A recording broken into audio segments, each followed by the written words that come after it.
Hello दोस्तों, एक बार फिर से स्वागत है आपका अपने यूट्यूब चैनल टर्बो स्टडी में। दोस्तों, आज इस वीडियो में हम लोग थर्मोमेट्री यानी तापमिति चैप्टर से इंपॉर्टेंट क्वेश्चंस को डिस्कस करेंगे जो किसी न किसी एग्जाम में पूछे गए हैं।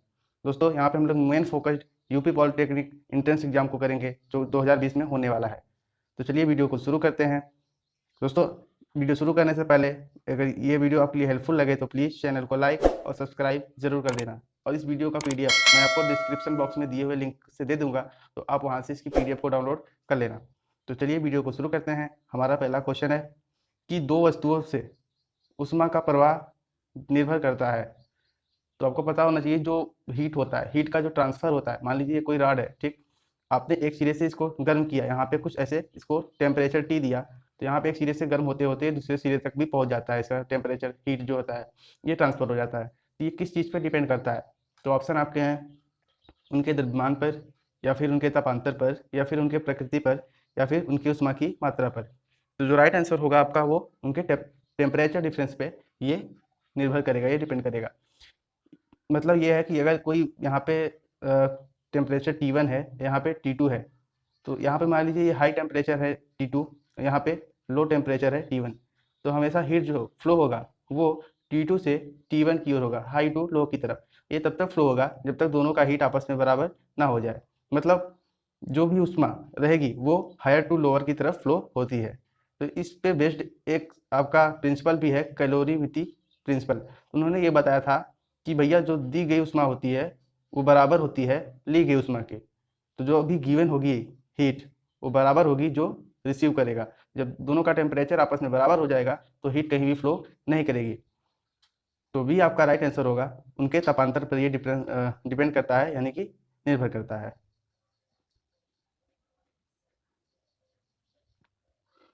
अगला क्वेश्चन है, एक मिश्रण का ताप केल्विन पैमाने पर 240 केल्विन है, इसका ताप सेल्सियस पैमाने पर कितना होगा? तो सिंपल सा क्वेश्चन है, फ्रेंड्स, पूछ रखा है। तो आपको पता है कि जब हमें सेल्सियस पैमाने पर किसी का ताप निकालना होता है तो यहाँ पे हम लोग लिखते हैं डिग्री सेल्सियस इक्वल टू 273 में से, ठीक, 273 में से आपका 240 घटा लीजिए टेम्परेचर को, तो जो भी आएगा ये आपका डिग्री सेल्सियस में आएगा। तो डिग्री सेल्सियस इक्वल टू हो जाएगा आपका -33। तो -33 यानी कि क्वेश्चन नंबर 2 का आपका राइट आंसर जो है ए वाला सही है। -33 डिग्री सेंटीग्रेड आपका राइट आंसर हो जाएगा। अगला क्वेश्चन है, दो वस्तुओं के ताप में 45 डिग्री फ़ारेनहाइट का अंतर है, सेल्सियस में ये अंतर कितना होगा? तो आपको टेम्परेचर डिफरेंस जो दिया है वो दिया है आपका 45 फ़ारेनहाइट, ठीक। तो आपसे पूछा है कि ये सेल्सियस पैमाने पर कितना होगा। तो हमें फॉर्मूला पता है कि ये होता है C/5 इक्व टू F-32/9। ये हमारा फॉर्मूला होता है। तो यहाँ पे हमें सेल्सियस में पूछ रखा है और फ़ारेनहाइट में हमें दिया है 45। तो यहाँ F की जगह हम लोग क्या रखेंगे? 45। तो यहाँ पे अगर हम लोग 45 रखेंगे तो यहाँ से हम लोग घटाएंगे तो आएगा 5 में से 2 गया 3, 4 में से 3 गया 1, तो 13/9। तो यहाँ से लिख दे रहे हैं हम लोग C/5 इक्व टू 13/9। तो 13×5 = 65, ठीक है। यहाँ से पूरा करेंगे C इक्व टू 65/9। यहाँ से काटेंगे तो 9 7 63 और बचा कितना आपका 2, 9 दूना 18। तो 7.2 डिग्री सेंटीग्रेड आपका राइट आंसर हो जाएगा। 7.2 डिग्री सेंटीग्रेड आपका राइट आंसर हो जाएगा।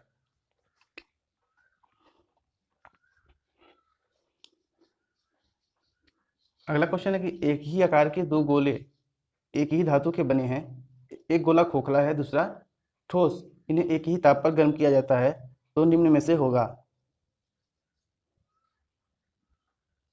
आपके ऑप्शन दे रखे हैं कि दोनों गोले बराबर फैलेंगे, दोनों गोले पूर्व स्थिति में रहेंगे, या फिर दोनों गोले खोखले गोले मतलब ठोस गोला जो है आपका खोखले गोले से अधिक फैलेगा, या फिर जो है आपका ठोस गोला खोखले गोले से कम फैलेगा। तो सिंपल सा मतलब ये है कि आपका ये राइट आंसर होगा ए, ठीक है। आपका ए राइट आंसर हो जाएगा। दोनों गोले बराबर फैलेंगे, यहाँ से ठोस और खोखले से कोई मतलब नहीं है, दोनों एक ही धातु के बने हैं। तो जो टेम्परेचर होता है उनके मेटल पर डिपेंड करेगा, ना कि उनके शेप पर कि कैसा है। ठीक है, तो ये आपका राइट आंसर होगा, दोनों गोले बराबर फैलेंगे।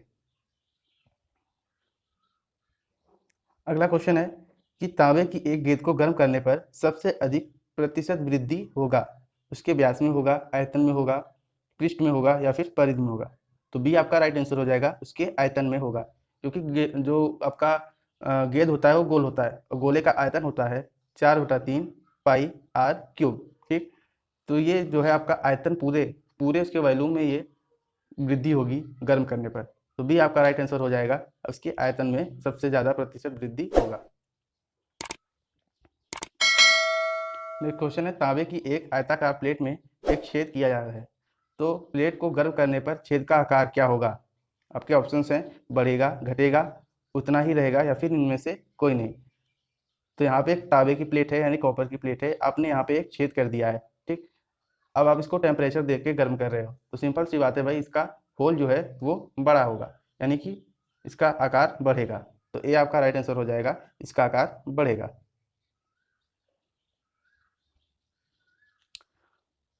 सातवां क्वेश्चन है कि ठंडे जगहों पर कभी कभी नलों का पाइप फट जाता है, इसका कारण है? तो आपके ऑप्शन है कि पानी की आयतन में कमी होती है, या फिर पानी के बर्फ बनने पर आयतन बढ़ जाता है, या फिर पानी के बर्फ बनने पर आयतन कम हो जाता है, या फिर पानी का स्तर नीचे चला जाता है। तो इसका सबसे अच्छा उदाहरण है ठंडे प्रदेशों में जो बर्फ जमती है, आयतन का बढ़ना। पानी के जब बर्फ बनता है फ्रेंड्स, तो उसका आयतन जो है वो बढ़ता है। मान लीजिए ये कोई पाइप है, यहाँ पे अभी पानी ऐसे भरा हुआ है, यहाँ पे इसमें पानी भरा हुआ है। जब बाहर का टेम्परेचर कम होगा तो ये पानी बर्फ बनने की कोशिश करेगा, तो जब ये बर्फ बनेगा तो कुछ इसके अंदर जमेगा बर्फ। ठीक, और ये बाहर की तरफ इस तरीके का कुछ फोर्स लगाएगा, और ये फोर्स तो लगाएगा लेकिन इसके किनारे किनारे पे अभी तो पाइप है इस तरीके का, तो ये पाइप को बाहर की तरफ धक्का देगा, जिससे पाइप फट जाता है और पानी हमारा वो उसका लेवल जो है वो नीचे चला जाता है। तो पानी जो है हैंडपंप से बाहर नहीं निकलता। इसके फटने का सिंपल सा यही कारण है कि ये इसके आयतन बढ़ते हैं। कभी कभी ठंडियों में आपने देखा होगा कि जो लताएं वाले पौधे होते हैं, उनमें कभी कभी होता है कि उसमें ठंड लग गई है, वो सूख जाते हैं, यानी पौधे की पत्तियां भी झड़ जाती हैं। तो यही कारण होता है कि जो आपकी लीव्स होती हैं, जो आपकी ये लीव्स होती हैं, इसके अंदर भी ऐसे छोटी छोटी केशनलियाँ बनी होती हैं, और इसके अंदर भी आपका जो रूट होता है, जड़ होता है, उससे पानी जो है आपकी केशनली में आता है। तो जब अधिक ठंडी पड़ती है तो उस केशनली में, जो पत्ती के अंदर केशनली होती है, उस केशनली में भी वो पानी बर्फ बनने लगता है, जिससे उनका केशनली बस्ट हो जाता है यानी फट जाता है। तो उससे होता क्या है कि पत्ते सूखने लगते हैं और कहते हैं लोग कि उसे ठंड लग गई यानी पाला मार गया।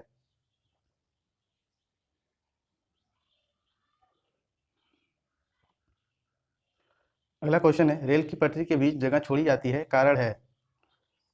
ऊष्मा प्रसार के लिए स्थान मिल जाता है, या फिर जिससे कोई झटका ना लगे, या फिर लोहे की बचत होती है, या फिर लोहा पतला होता है। क्या कारण हो सकता है, उसके बीच स्थान क्यों छोड़ा जाता है? आपने देखा होगा जो रेलवे ट्रैक होती हैं कुछ इस तरीके से होती हैं, इन दोनों के बीच में सब कंकड़ पत्थर डले होते हैं। अब ट्रेन के बीच ये रेलवे ट्रैक तो बनाया जाता है, जब दूसरा रेलवे ट्रैक जोड़ा जाता है तो यहाँ पे थोड़ा सा ऐसे स्थान को छोड़ दिया जाता है, वो माइन्यूट लेवल का। तो ये पूछ रहा है इसे क्यों छोड़ा जाता है? इसे इसलिए छोड़ा जाता है क्योंकि जब इसके ऊपर ट्रेन चलता है, ठीक, तो इसके अंदर थर्मल एक्सपेंशन होता है, इससे इसका प्रसार होता है, जिससे पटरियाँ थोड़ी बहुत फैलती हैं और ये गैप को मेंटेन करती हैं।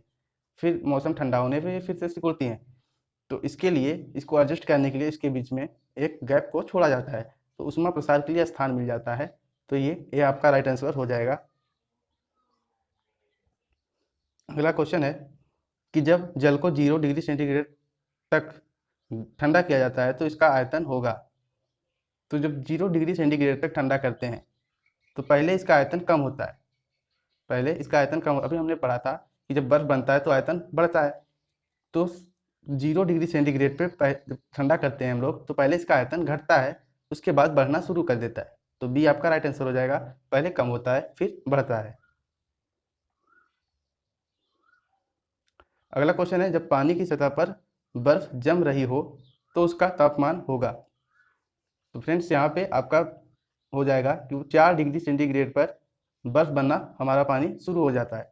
जब तापमान 4 डिग्री सेंटीग्रेड होगा तो बर्फ बनना शुरू हो जाता है, और 0 डिग्री सेंटीग्रेड पर ये बर्फ बन जाता है। सेम यही प्रोसेस है, आपका पानी जब बॉयल करता है यानी उबलता है तो वो उसका टेम्परेचर होता है 96 डिग्री सेंटीग्रेड, इस पे ये उबलना शुरू कर देता है और 100 पे आते आते ये पूरी तरीके से पानी का लेवल जो होता है ऊपर से नीचे होने लगता है, यानी बबल्स जो है वो बनने लगते हैं।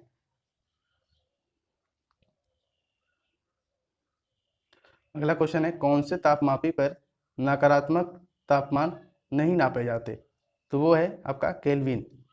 केल्विन हमेशा आपका पॉजिटिव में ही लिया जाता है, वो निगेटिव में नहीं मेजर किया जा सकता। अगला क्वेश्चन है, धातु के रेखीय प्रसार गुणांक, क्षेत्रीय प्रसार गुणांक और आयतन प्रसार गुणांक में अनुपात होता है। तो रेखीय प्रसार गुणांक को हम लोग अल्फा से डिनोट करते हैं। इसका मतलब होता है लंबाई में वृद्धि, मतलब delta L upon L into temperature में वृद्धि। ये आपका होगा रेखीय प्रसार गुणांक, ठीक।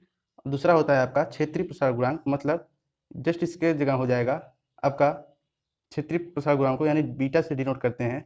यहाँ पे हो जाएगा इसके क्षेत्रफल में वृद्धि अपॉन प्रारंभिक क्षेत्रफल इंटू टेम्परेचर में वृद्धि। और एक और होता है आपका गामा, यानी आयतन प्रसार गुणांक। इसका मतलब होता है आयतन में वृद्धि अपॉन प्रारंभिक आयतन इंटू डेल्टा टी, यानी ताप में वृद्धि। तो इनके बीच जो रेशियो होता है, यानी अल्फा इस टू बीटा इस टू गामा का जो रेशियो होता है वो 1:2:3 का होता है। तो बी आपका राइट आंसर हो जाएगा 1:2:3। अगला क्वेश्चन है, पानी का घनत्व किस ताप पर सबसे अधिक होगा?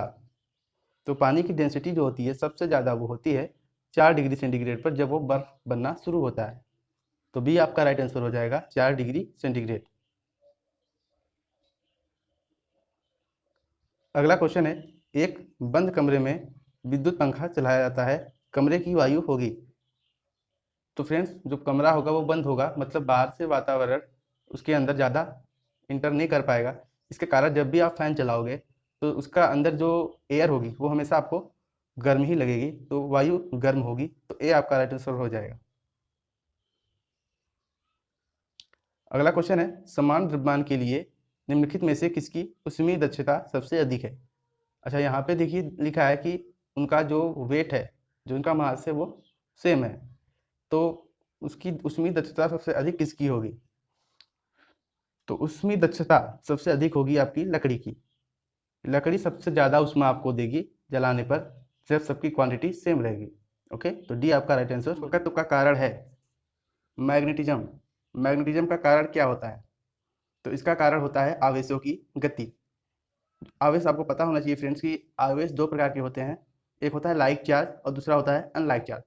जो हमारा लाइक चार्ज होता है, मतलब जैसे कि एक टाइप की आवेश, जैसे या फिर आपने प्लस प्लस ले लिया या फिर माइनस माइनस ले लिया, इन दोनों चार्ज को हम लोग बोलेंगे सजाती आवेश, यानी फिर या फिर बोल सकते हैं इसको लाइक चार्ज। और इसके अपोजिट होता है एक अनलाइक चार्ज। अनलाइक का मतलब आप लोग समझ गए होंगे कि एक जैसा नहीं, यानी प्लस माइनस या फिर माइनस प्लस, इस टाइप के चार्ज को हम लोग बोलते हैं अनलाइक चार्ज। तो जो मैग्नेटिज्म का कारण होता है, यानी कि चुंबकत्व का जो कारण होता है, वो आपका आवेशों की गति होता है। ये प्लस से माइनस या माइनस से प्लस, इनके बीच जब प्लस प्लस होता है, यानी जब प्लस प्लस का केस होता है तो इनके बीच रिपल्सन फोर्स एक्ट करता है, यानी कि प्रतिकर्षण बल। और जब माइनस प्लस या फिर प्लस माइनस होता है, यानी कि अनलाइक चार्ज होते हैं, तो हमेशा इनके बीच अट्रैक्शन फोर्स काम करता है, यानी कि आकर्षण बल। तो लाइक चार्ज में आपका हमेशा रिपल्शन फोर्स कार्य करेगा, यानी कि प्रतिकर्षण बल, और अनलाइक चार्ज में हमेशा आपका अट्रैक्शन फोर्स कार्य करेगा, यानी कि आकर्षण बल। तो ये चीज़ें आपको याद रखनी है कि मैग्नेटिज्म का कारण होता है आपका आवेशों की गति। दूसरा क्वेश्चन है कि फ्लेमिंग के दाहिने हाथ का नियम प्रदान करता है प्रेरित विद्युत वाहक बल की दिशा, या फिर विद्युत धारा की दिशा, या फिर चुंबकीय क्षेत्र की दिशा, या बल का परिमाण। तो ये विद्युत वाहक बल की दिशा को इंडिकेट करता है। फ्लेमिंग ने क्या बताया था? फ्लेमिंग ने ये बताया था, भैया अगर आप हमें करंट यानी विद्युत धारा की दिशा और चुंबकीय क्षेत्र की दिशा यानी बी, इन दोनों का डायरेक्शन आप मुझे बता दोगे तो मैं आपको बता दूंगा कि फोर्स किस डायरेक्शन में काम कर रहा है। इन्होंने एक लॉ भी दिया था अपना, दाएं हाथ का नियम। उन्होंने इसमें यह बताया था कि अगर अपने हम उंगलियों को इस तरीके से फैलाएं कि तीनों एक दूसरे से 90 अंश पे रहे, यानी परपेंडिकुलर रहे, एक दूसरे से लंबवत रहे, यानी कि परपेंडिकुलर रहे, तो जो हमारी तर्जनी उंगली होगी वो हमेशा इंडिकेट करेगी चुंबकीय क्षेत्र की दिशा को, और जो हमारी बीच वाली उंगली होगी यानी मिडल फिंगर जो होगी वो हमेरा आई की दिशा को इंडिकेट करेगी यानी धारा की दिशा को। तो जो हमारा थंब होता है यानी कि अंगूठा, ये कार्य करने वाले फोर्स यानी बल की दिशा को इंडिकेट करेगा। तो फ्लेमिंग ने यही बताया था कि प्रेरित विद्युत वाहक की बल की दिशा को ये मेरा जो थंब होगा वो इंडिकेट करेगा। इन्होंने एक लॉ दिया था जो कि हमेशा विद्युत वाहक बल की दिशा को बताता है। उस केस में बताएगा आपको जब आपको मैग्नेटिक फील्ड सॉरी चुंबकीय क्षेत्र और धारा की दिशा ज्ञात होगी।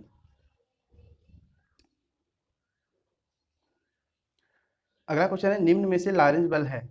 तो लॉरेंज ने एक वैज्ञानिक थे, इन्होंने अपना एक फॉर्मूला दिया हुआ था, F बराबर क्यू वी बी। F बराबर क्यू वी और बी, जहाँ पे Q आपका चार्ज है यानी कि आवेश, V आपका वेलोसिटी है, किसी भी इलेक्ट्रॉन की वेलोसिटी है यानी कि वेग है, B आपका मैग्नेटिक फील्ड है यानी कि चुंबकीय क्षेत्र है। इस क्वेश्चन के आधार पर अगर कभी भी आपको एक थीटा एंगल भी देता है कि भाई किस एंगल पे है, तो वहाँ पे उसका फॉर्मूला हो जाता है हमारा F equal to Q V B sine theta. अगर थीटा इक्वल टू 90 अंश है यानी कि लंबवत है, तो यहाँ पे साइन 90 अंश का मान 1 होता है, तो यहाँ से F बराबर Q V B sine theta हो जाएगा। ओके, नेक्स्ट क्वेश्चन है कि फ्लेमिंग के बाएं हाथ के नियम के अनुसार बीच वाली उंगली किस राशि को दर्शाती है। तो अभी हमने डिस्कस किया था जो हमारा तर्जनी उंगली यानी इंडेक्स फिंगर जो होती है वो हमेशा चुंबकीय क्षेत्र की दिशा को दर्शाती है, बीच वाली उंगली हमेशा धारा यानी कि आई की दिशा को दर्शाती है, और जो हमारा थंब होता है वो फोर्स लगने वाले फोर्स की दिशा को दर्शाता है। तो यहाँ पे पूछा है कि बीच वाली उंगली यानी कि मिडल फिंगर आपका किस डायरेक्शन को दिखाता है। तो बीच वाली उंगली हमेशा आपको पता है आई यानी कि विद्युत धारा की दिशा को इंडिकेट करेगी। तो बी आपका राइट आंसर हो जाएगा, विद्युत धारा की दिशा। अगला क्वेश्चन है कि विद्युत चुंबकीय प्रेरण निम्न में से किस वैज्ञानिक द्वारा खोजा गया था। तो माइकल फैराडे आपका राइट आंसर हो जाएगा, इसे माइकल फैराडे ने खोजा था। इन्होंने बेसिकली क्या था, इन्होंने एक बंद चुंबकीय फ्लक्स में मतलब आर्मेचर को इस तरीके से घुमाया था। वहां पर मान लीजिए जैसे कि यहाँ पे कोई चुंबक है आपका, ये एक हो गया नॉर्थ पोल का और हो गया साउथ पोल का। तो यहाँ से नॉर्थ पोल और साउथ पोल के बीच इन्होंने एक आर्मेचर रखा था, एक कुंडली रखी थी, वहां पे इसको मूव कराया था इस तरीके से कुछ। तो वहां पे इन्होंने देखा कि इसके बीच जब फ्लक्स में परिवर्तन हो रहा है तो एक चुंबकीय बल उत्पन्न हो रहा है, ठीक है। तो इन्होंने बताया था कि ये चुंबकीय प्रेरण की घटना है, तो इसके आधार पर इसका नाम रख दिया गया विद्युत चुंबकीय प्रेरण। तो इसे खोजा था माइकल फैराडे ने। तो सी आपका राइट आंसर हो जाएगा, माइकल फैराडे।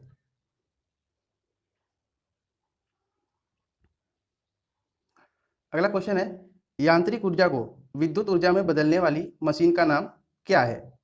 तो डायनमो आपका राइट आंसर हो जाएगा। अच्छा, डायनमो और जनरेटर दोनों आपका आंसर हो सकता है, लेकिन डायनमो आपका एक बेसिक प्रिंसिपल पर है, जबकि जनरेटर जनरेटर की बात करें तो इसमें आपका एक मैकेनिकल एनर्जी के सोर्स में फ्यूल एनर्जी यूज करते हैं हम लोग, ठीक, फ्यूल एनर्जी यूज करते हैं, फिर उससे हम लोग मैकेनिकल एनर्जी निकालते हैं। उस मैकेनिकल एनर्जी से हम लोग डायनमो को घुमाते हैं और जिससे वो इलेक्ट्रिसिटी हमें प्रोड्यूस करता है। तो जनरेटर भी हो जाएगा, लेकिन जनरेटर इसका एक एप्लीकेशन है जिसमें डायनमो यूज होता है। तो बेसिक प्रिंसिपल आपका डायनमो का होगा। डायनमो में होता क्या है कि सेम चीज वही होता है, आपके पास एक चुंबक होगा, बीच में एक कुंडली होगी। अब ये जब कुंडली इस तरीके से मूव करेगी, इस तरीके से मूव करेगी, तो यहाँ पे इसके फ्लक्स में परिवर्तन होगा और एक विद्युत वाहक बल जनरेट होगा, ठीक है। और जब विद्युत वाहक बल जनरेट होगा तो इसके अंदर करंट फ्लो होगा। तो इस कुंडली को मूव कराने के लिए हम लोग एक एक्सटर्नल सोर्स का सहायता लेते हैं, यानी कि एक इंजन की सहायता लेते हैं। इंजन की सहायता से हम लोग इसको घुमाते हैं और ये हमें इलेक्ट्रिसिटी प्रोड्यूस करता है। तो ये आपका राइट आंसर हो जाएगा, डायनमो।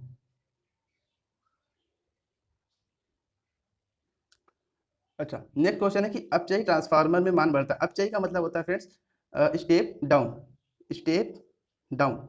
नाम से ही क्लियर है कि स्टेप डाउन है, इसका मतलब है ये किसी भी स्टेप को नीचे करता होगा। तो अपचयी ट्रांसफार्मर में मान बढ़ता है, बढ़ता नहीं घटता है। तो यहाँ पे थोड़ा सा मिसप्रिंट हो गया है, यहाँ पे मान घटेगा, तो किसका, धारा का। तो धारा का ही मान बढ़ता या घटता है। उपचयी लगाएंगे यानी स्टेप अप लगाएंगे आप लोग, ये धारा का मान बढ़ाएगा, फिर ये फिर धारा का मान घटाएगा। तो वोल्टेज की सहायता से इसके मान को बढ़ाता और घटाता है। तो डी आपका राइट आंसर हो जाएगा, धारा का मान ये बढ़ाता या फिर घटाता है। जिस तरीके का ट्रांसफार्मर आप यूज करेंगे, या फिर स्टेप अप या फिर स्टेप डाउन, तो उसी तरीके से इसका मान घटेगा और बढ़ेगा।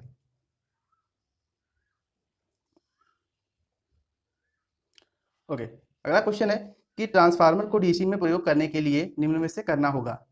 पहला ऑप्शन है आपका कि इसकी क्रोड को बदल देना पड़ेगा, या फिर कुंडली को बदलना पड़ेगा, या फिर इसमें करंट रेगुलेटर यानी कि धारा नियंत्रक लगाना पड़ेगा, या फिर इसे केवल एसी में ही प्रयोग कर सकते हैं। तो राइट आंसर होगा आपका फ्रेंड्स, इसे केवल एसी में ही प्रयोग कर सकते हैं हम लोग। ट्रांसफार्मर को हमेशा हम लोग एसी में ही प्रयोग कर सकते हैं। अच्छा, एसी को डीसी में बदलने के लिए हम लोग कौन सा यूज करते हैं? रेक्टिफायर। तो रेक्टिफायर में होता क्या है, आपके डायोड होते हैं, डायोड का एक ब्रिज बना दिया जाता है जिसकी सहायता से हम लोग एसी से डीसी में करंट को कन्वर्ट कर लेते हैं। तो डी आपका राइट आंसर हो जाएगा कि इसे केवल एसी में ही प्रयोग किया जा सकता है। अगला क्वेश्चन है, लेंज का नियम निम्न में से संबंधित है। तो लेंज का नियम बेसिकली हमारा ऊर्जा से संबंधित है कि भाई ऊर्जा का मतलब एनर्जी कंजर्वेशन पे ये काम करता है। तो लेंज का नियम, तो सी आपका राइट आंसर हो जाएगा, ऊर्जा। नेक्स्ट क्वेश्चन है, एक गतिमान इलेक्ट्रॉन उत्पन्न करता है। तो ऑप्शन है आपके केवल विद्युत क्षेत्र, केवल चुंबकीय क्षेत्र, या फिर कोई नहीं, या फिर दोनों। तो राइट आंसर आपका हो जाएगा सी, ये विद्युत तथा चुंबकीय क्षेत्र दोनों प्रकार के क्षेत्र को ये उत्पन्न करता है जब कोई इलेक्ट्रॉन मूव करता है। तो आपको पता है कि कोई भी करंट फ्लो कब करता है? फ्लो तभी करेगा जब इसके अंदर एक फ्री इलेक्ट्रॉन होंगे। भाई फ्री इलेक्ट्रॉन जब मूव करेंगे तो यहाँ पे इसके अपोजिट डायरेक्शन में करंट फ्लो होगा। जिस डायरेक्शन में आपके इलेक्ट्रॉन मूव करते हैं जस्ट उसके अपोजिट डायरेक्शन में आपका करंट फ्लो होता है, यानी कि धारा का बहाव उसके विपरीत दिशा में होता है। जैसे मान लें अगर आप ये आपके पास कोई कंडक्टर है ए टू बी आपके पास कोई कंडक्टर है, तो अगर इस डायरेक्शन में आपने देखा कि इलेक्ट्रॉन जो है मूव कर रहे हैं ए टू बी की तरफ, ए से बी की तरफ कोई इलेक्ट्रॉन मूव कर रहे हैं, तो जस्ट इसके अपोजिट डायरेक्शन में विद्युत धारा की दिशा होगी, मतलब आई कुछ इधर मूव करेगा बी से ए की ओर। तो सी आपका राइट आंसर होगा, विद्युत तथा चुंबकीय क्षेत्र दोनों कोई भी मूविंग इलेक्ट्रॉन प्रोड्यूस करेगा।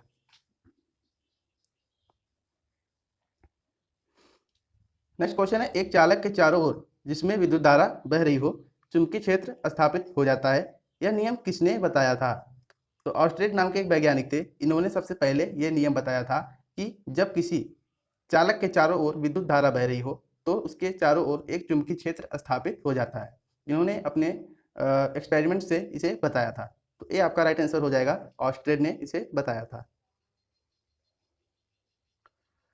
अगला क्वेश्चन है, निम्न में से कौन सा उपकरण विद्युत ऊर्जा को यांत्रिक ऊर्जा में परिवर्तित करता है? अभी फ्रेंड्स जस्ट इसके पहले हमने ये देखा था कि कौन सा उपकरण था जो यांत्रिक ऊर्जा को विद्युत ऊर्जा में कन्वर्ट कर रहा था।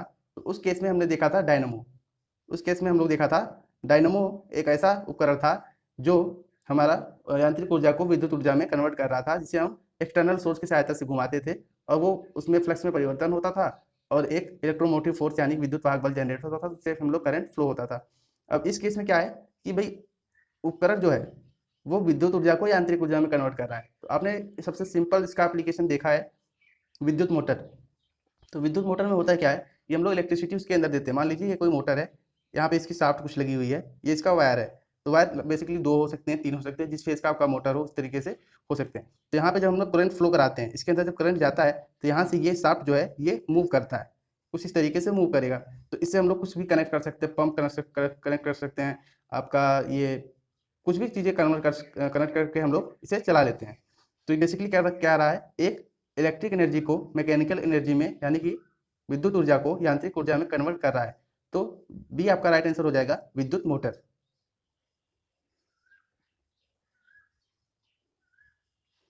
नेक्स्ट क्वेश्चन है कि चुंबकीय फ्लक्स यहाँ एप्सिलॉन चुंबकीय क्षेत्र बी क्षेत्रफल ए में निम्न में से संबंध है। एप्सिलॉन फ्रेंड्स यहाँ पे चुंबकीय फ्लक्स को कभी कभी हम लोग फाई से ही डिनोट करते हैं, फाई यहाँ पे एप्सिलॉन लिखा हुआ है, कोई बात नहीं, यहाँ पे हम लोग को मानने में कुछ नहीं आता है।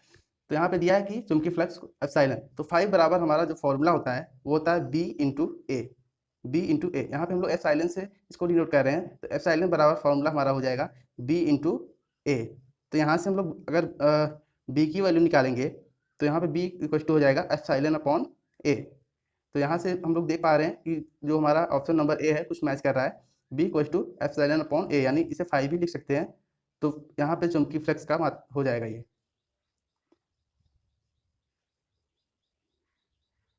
अगला क्वेश्चन है, विद्युत धारा का वोल्टेज निम्न से उच्च करने के लिए कौन सा उपकरण प्रयोग करेंगे?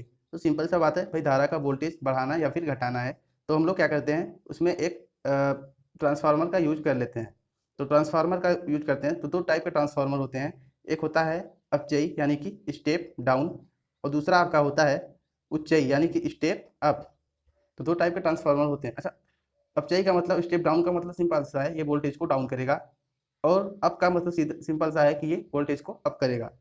तो यहाँ पे हम लोगों का जो क्वेश्चन बोल रहा है, कह रहा है नीचे से ऊपर ले जाने के लिए धारा, मतलब कम है वोल्टेज, उसे ज़्यादा करना है, तो हम लोग कौन सा इसमें डिवाइस यूज करेंगे? तो वो आपका है स्टेप अप ट्रांसफार्मर, यानी कि उच्चाई ट्रांसफार्मर को आप लोग यूज करेंगे।